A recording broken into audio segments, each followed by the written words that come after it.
الاهلي بيخسر من صن داونز في نص نهائي دوري ابطال افريقيا، نهايه مستحقه رئيس مجلس اداره، نهايه مستحقه لجهاز فني فاشل، نهايه مستحقه للاعيبه علوق وجيل شبع، نهايه مستحقه للمنظومه كلها الا جمهور الاهلي. حرام عليكم نخسر بالسيناريو زي ده. الدقيقه 90 دي باسم النادي الاهلي وهتفضل باسم النادي الاهلي. مفيش روح، مفيش لعيبه في الملعب عايزه تعمل حاجه. ما تقوليش مدير فني بس. تعال شوف بيراميدز 3-2 في الدقيقه 92 دلوقتي. بيراميدز اللي اول مره يوصل في سيمي فاينال وهيبقى اول مره يوصل فاينال، ومش بعيد يبقى اول مره ياخد البطوله.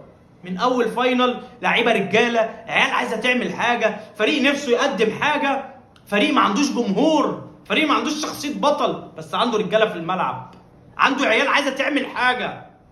النادي الاهلي سكواده الاقوى في افريقيا، اقوى سكواد للاهلي في افريقيا، ومفيش مدرب، مفيش مجلس اداره. عيب لما تبقى اسطورتي كابتن محمود الخطيب وشاف المستوى المتدني ده للفرقه ولسه مكمل مع المدير الفني.